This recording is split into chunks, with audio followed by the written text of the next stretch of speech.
Hello, I'm Richard Ridge for BroadwayWorld. Emmy Award winner Neil Patrick Harris is returning to Broadway in the John Cameron Mitchell and Stephen Trask musical Hedwig and the Angry Inch.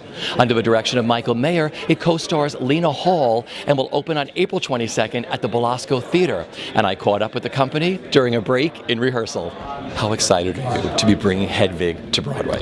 Well, I have to tell you, we had our first rehearsal yesterday with everyone, with the band, with Lena and Neil in a rehearsal room with staging, and we started staging it. I almost lost my mind. I was so excited. He's so good. And, Stephen Trask and I were just talking about it. It's like, you watch him do his thing and you're like, oh, that's why he's a giant star. Because he has that thing. Oh, he's going to be unbelievable. I was telling someone else too, the thing that I'm looking forward to the most actually is watching the show. Yeah. Like sitting in the audience and watching it. I can't wait. You were connected with the show from the very beginning, but this is a whole new look you're sort of bringing this with the cast and your whole look on this, right? Tell me. Well, I think the whole idea of bringing Hedwig to Broadway is, number one, we have a massive star who's perfect to do this role and who will be challenging himself in great ways and who works harder than anyone I've ever seen before and is dedicated to making it great, It's a fantastic play, great score, and the idea that we're in a world now where you can actually talk about, you can have the lead character be a transgender person. It's 2014, and it's a very different world than it was in 1998. And you can actually do that without having people be squirmy or weird about it or scratching their heads and thinking, why? I don't get it. Everyone gets it now, so they can climb into the story on a big scale. You can get 1,100 people a night to go on this ride, because it's hilariously funny, it's unbelievably witty and sharp and deeply moving, and it rocks out. Every few minutes, there's another fantastic Stephen Trask song, and you can't believe that you haven't heard it in so long, and you just want to listen to the record. I can't wait to record it. He's done some new arrangements too, which are so cool. Sugar Daddy is like a whole new thing, which is really hot and sexy. And Neil was saying the great thing about rehearsing is that nothing is locked in. But you're just going to let him be free, which I think is really, really amazing. Yeah. And because he's so inventive, right? The guy has an unstoppable imagination. So we'll do things 3 times, and each one is completely different and great. So it's like an embarrassment of riches when when I have to start editing down what he's doing. I'm just telling you, everyone should buy tickets for at least 3 performances, because it's going to be different each night, and you're not going to want to miss the night where he does that thing or says that thing, because it's all so free flowing. So how excited are you to be bringing Hedwig to Broadway? It's so exciting to bring Hedwig to Broadway. We were not able to do it before because I just don't think anyone would have come, and no theater would have us. So. And I'm not sure if that's a chicken or egg thing, but whatever.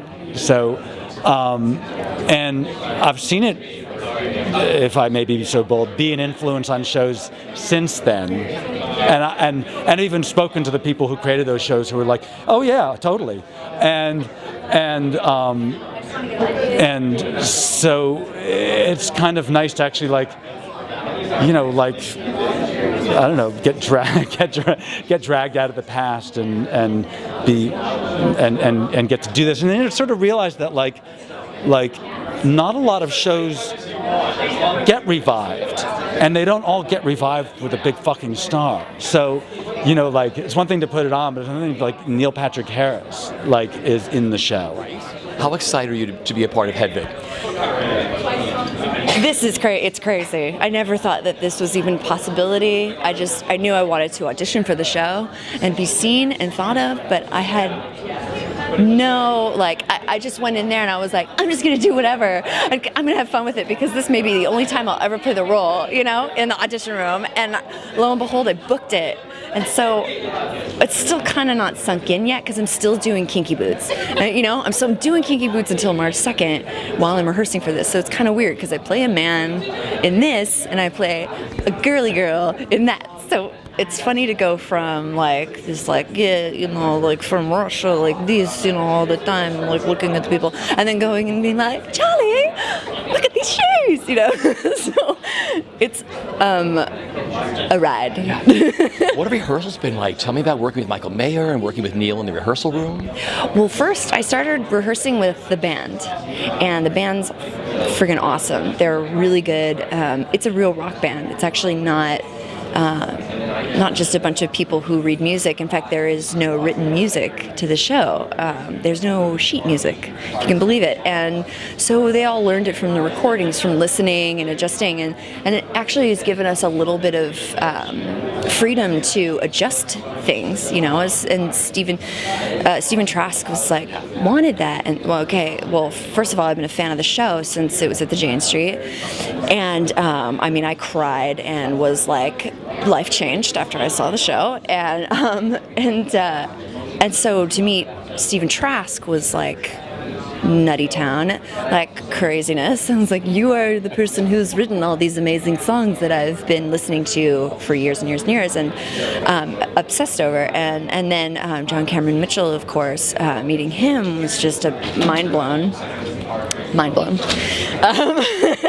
But then to top it all off, it's like Michael Mayer, who I totally respect and adore, and he is like a doll, just a doll to work with, and so sweet and kind and giving in the room, you know. It's like, I didn't think that things could get any better than Kinky Boots, like Jerry Mitchell, but, you know, this is on par with that, you know. It's a different situation, so it's definitely a different vibe, but it's certainly like that same openness, that same like, yes, do this, do whatever, let's play, let's have fun. And then like Neil, he just sets the tone because he's kooky wacky doody, and and we met just 2 days ago, and immediately it was just like connection and just fondling my crotch, and we're just gonna do this. We're gonna do this now, and we're gonna do it right.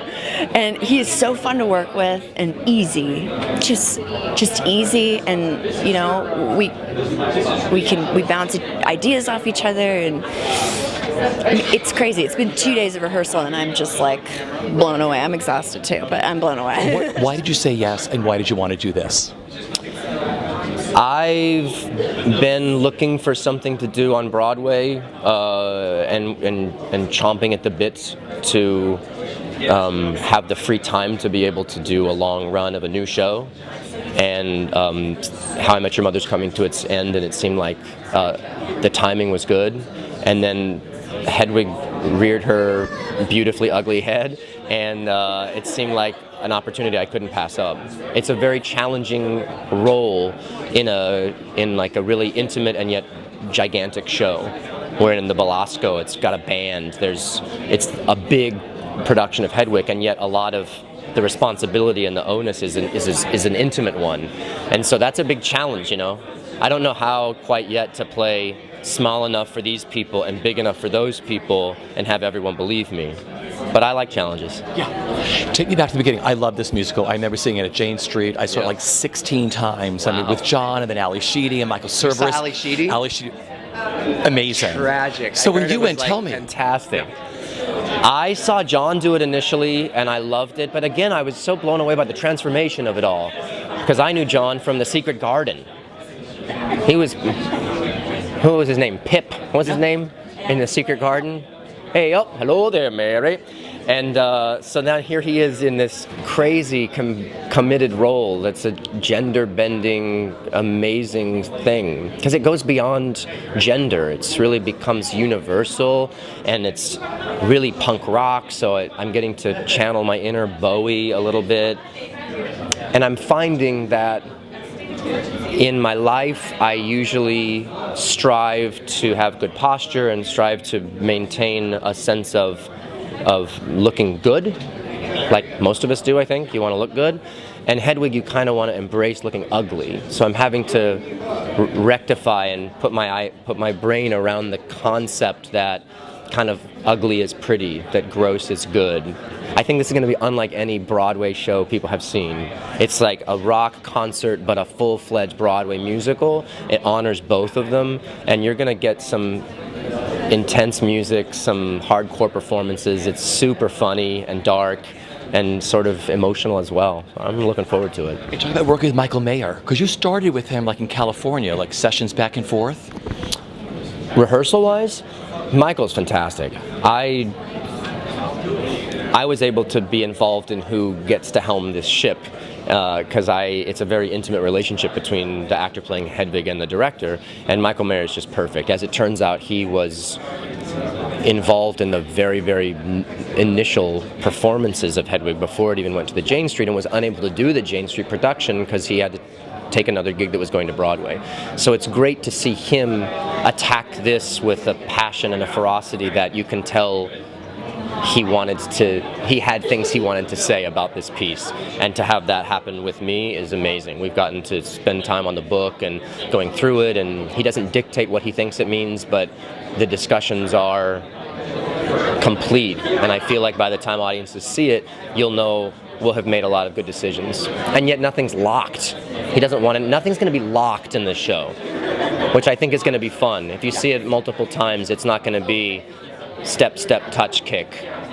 It may be step, tap, touch, grab my ass. It should be. It should be. Maybe step, tap, touch, you grab my ass. We'd love that. That's going to be a fun one. Lena Hall.